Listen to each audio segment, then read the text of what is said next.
mélange que tu cherchais. Chouette. Je vais le mettre tout de suite dans la théière. Comment vont les filles? Bien, j'ai déjeuné hier chez Laura, elle m'a dit d'embrasser sa tante chérie. Et Jeanne? Oh, j'ai reçu un mot ce matin. Elle vient passer Noël à Paris avec les petites. Eh bien, elles cultivent peu leur héritage, hein, mes charmantes nièces. Oh, j'ai fait moi-même des tartelettes aux pommes. Elles sont sûrement ratées, mais vous les mangerez. Tant pis pour vous. Je suis allée au cimetière lundi. J'ai commandé 2 douzaines de plombs d'amour. Qu'est-ce que tu en penses? Moi? Rien.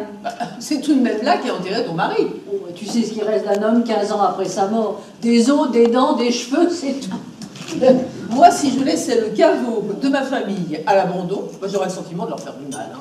Comment peux-tu être aussi indifférente? Indifférente à quoi? Oh, nous n'allons pas recommencer. Les souvenirs de Jean, je les ai dans ma tête. Je n'ai pas besoin d'aller jardiner pour me rafraîchir la mémoire. Toi, c'est différent, on a fait ta résidence secondaire.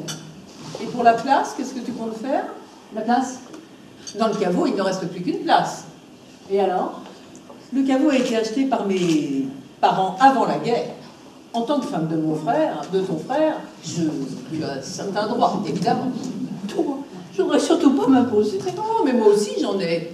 Je reste seule de la famille Rouvet. Je veux mourir dans ma famille et être enterrée avec les miens. Qu'est-ce que tu me proposes alors? D'aller me faire enterrer ailleurs? Mais j'ai toute ma famille, moi, dans ce caveau. Toi, tu n'as que ton mari. Alors, qu'est-ce que tu me proposes? La fosse commune. Mais laisse-moi t'expliquer. J'ai vu la personne qui s'occupe des concessions, il semble qu'on pourrait creuser. Les travaux coûteraient assez cher, même en partageant. Mais il m'a fait un devis. En gros, cela irait chercher dans les 5 millions de francs. Qu'est-ce que tu en penses? De l'eau chaude pour vous. Et de la vodka pour moi. Ah, ça fait du bien. Tu as du nouveau ou du argent? Quel genre de nouveau? De nouveaux emmerdements? Non, pas pour le moment. Heureusement que j'ai viagé l'appartement. Oh bah 900 francs, c'est pas lourd. Et ton bouquet, il s'est fané? Non, non, non, non. Il te reste combien? Ah bah, je ne sais pas exactement, mais il doit rester quelque chose. Et ton travail? Ah bah, j'ai jamais su au juste combien je gagnais. Ah bah, c'est tellement irrégulier. Les vieux clients viennent, ils regardent mes dessins, et parfois ils en achètent. Tu dois bien avoir une idée tout de même. Ah bah, j'arrive à vivre. Et Victor t'a rendu les 200 francs qu'il t'a emprunté le mois dernier?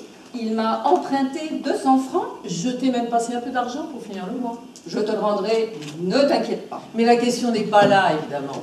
Je voudrais simplement savoir si tu vas continuer longtemps à te laisser plumer. Mais ce n'est pas de sa faute s'il ne trouve pas de travail, le pauvre. Il fait ce qu'il peut. Il cherche. Mollement. Ah, s'il avait eu un petit capital au départ, il aurait pu s'installer un labo, acheter du matériel. Il avait qu'à faire autre chose. Ça aurait été dommage avec son talent. Mais du talent, tout le monde a du talent. Lui, il a surtout un poil dans la main, oui. Mais de quoi tu te mêles? En quoi ça te regarde? Écoute Hélène, tu ne connais pas leur rapport. Aussi. Mais tu dis toi-même que tu n'aurais jamais voulu avoir d'enfant. Ah bah ça oui. Quand je nous vois toutes les deux, mais quelle horreur. Elle est folle. C'est une folle. De quoi peux-tu parler? Tu t'es préservé de tout, rien ne t'a jamais effleuré. Tu n'avais pas besoin de travailler, tu t'es pas marié, tu n'as pas eu d'enfant. Personne ne te le reproche. Ne viens pas nous donner des leçons. Parce que vous croyez que la vie, c'est le travail, les enfants et le mari. Vous vous êtes posé sur des rails il y a 20 ans et vous roulez toujours. Quand est-ce que tu as commencé à travailler? Quand les filles ont été élevées. Mais tu n'en avais pas besoin. Jeannot gagnait largement sa vie, sans compter l'argent de la famille. Oui, mais j'avais envie de travailler. Je ne voulais pas rester à la maison sans rien faire. Et puis l'école du Louvre m'intéressait. Oh, cette religion de travail. Quand on en a besoin, comme Sonia, d'accord. Mais le travail en soi, qu'est-ce que c'est? Voilà. Tu passes bien toutes tes après-midi à la Sorbonne à écouter de brillants penseurs penser pour toi. Ah, il y a 5 minutes, tu reprochais à Victor de ne pas travailler. Ah, mais lui, c'est différent, il fait travailler sa mère. Ah, ah. À quoi bon discuter? C'est comme si tu essayais d'expliquer à un cul-de-jatte les plaisirs de la course à pied. D'abord, il est très gentil. Oh. Moi, Victor, il vient me voir chaque fois qu'il peut. Pour te prendre ton argent, oui. Mais si ça me fait plaisir de le lui donner cet argent, en quoi ça te regarde? C'est pas le tien, de quoi tu te mêles? Même si je lui donne tout, je lui dois encore plus. J'aimais tellement m'amuser. Oh, je me disais que ce n'était pas grave puisque je l'aimais, mais maintenant je me reproche de ne pas avoir été assez maternelle. Quand même, à ton âge, te retrouver avec à peine de quoi vivre après le divorce, ça faut le faire. Tu n'aurais quand même pas voulu que je me fasse octroyer une pension alimentaire par Marc? Et pourquoi pas? Oh, tu rêves. J'ai déjà eu assez de mal à lui soutirer un peu d'argent pour élever Victor, et encore pas tous les mois. C'est bizarre. Les hommes sont bizarres. Quand c'est fini. Et l'enfant qu'on a eu ensemble, ils font une croix dessus, à la poubelle. Oh, c'est drôle, j'étais folle de lui. J'en ai été malade quand nous nous sommes séparés. Parce que tu as pu pleurer au moment de ton divorce, je me demandais où tu tirais toutes ces larmes. Oh, les larmes, c'est de l'eau. Oui, mais j'aimais bien ton second divorce. Celui avec Charles. Si tu as oublié tes maris, tu pourrais au moins te souvenir de tes divorces. Vous n'avez pas chaud, vous? Veux-tu que je joue de la fenêtre? Oh, ça ne changerait pas grand-chose, j'ai chaud en dedans. Et puis brusquement, je me sens devenir toute froide. Une horreur. Oh, c'est la nature. Il faut y passer. Ben, si la nature a décidé d'arrêter la vie des femmes à 50 ans, eh ben elle a tort, moi je la refuse. C'est pas la vie qui s'arrête, c'est le pouvoir de la donner. Mais je n'ai jamais voulu la donner. Ça alors je m'en fiche, mais royalement. Ce que je ne supporte pas, ce sont ces angoisses, ce désordre, cette impression que tout fout le camp. Cette petite mort. Vous ne sentez rien, vous? Non, mais rassure-toi, ça va venir. Moi, ce serait plutôt le contraire. Quand je pense au peu de temps qui me reste, j'ai envie de faire des bêtises. Ah, c'est bon, les bêtises. Oh, toi! Comment as-tu deviné? Oh, bah, c'est pas très sorcier. Quand tu penses que c'était un gourmand. J'ai rencontré un homme dans la rue. Comment ça, dans la rue? À la sortie d'un cinéma, il m'a abordé. Et tu l'as suivi? Il m'a proposé d'aller boire un café. Il avait l'air si bien élevé, si aimable. Je n'ai pas osé refuser.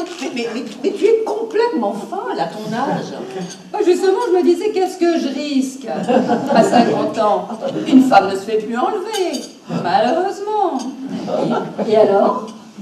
Alors, nous nous sommes promenés. Du côté de Ménilmontant. Oh, c'est adorable par là-bas. Nous avons discuté de choses et d'autres. Et puis brusquement, il s'est arrêté et il m'a dit qu'il avait envie de moi. Et alors, c'était bien. J'avais toujours rêvé de faire l'amour avec un inconnu. C'est agréable, il ne reste que le plaisir. Mais tu aurais pu tomber sur un sadique. J'ai de la chance. Il était très doux. Et tu l'as revu? Oh non, ça aurait tout gâché.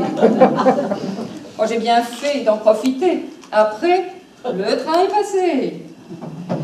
Non, moi, ce qui me tracasse, c'est pas tant de mourir, c'est l'idée d'être enterré sur le dos. Bah, j'ai jamais dormi sur le dos, je vais pas commencer dans mon cercueil. Tu as réfléchi pour la place? Bon, alors de deux choses l'une. Ou je m'impose ou je te cède la place. Tout à fait. Si je m'impose, il n'y a qu'une solution possible, creuser. Un peu sinistre, je te l'accorde. Donc les travaux se montraient à 5 millions de francs, ce qui ferait 2,5 millions chacune à partager. Oui, tout à fait. Bon, envisageons maintenant la seconde hypothèse. Je te cède la place. Ah, ce serait gentil. Donc tu économises 2,5 millions. Alors voilà ce que je te propose. Tu gardes la place, mais tu me verses une indemnité. Pas de porte en quelque sorte. 1 million. Ton repos éternel vaut bien ça. Donc tu économises 1,5 million, et puis il faut rester entre eux. Oui. Moi, je te fais le chèque demain. Non, non, tu le fais au nom de Sonia. Pour moi? Non, bah, ça me semble la seule manière possible de disposer de cet argent. En un mot, sa provenance me gêne un peu. Et puis avec Sonia, on est sûr qu'il ne fera pas long feu. Il me semble que je rêve. Je trouve ça totalement absurde. Oui, je ferai comme tu voudras. Nazdrovia! Bravo!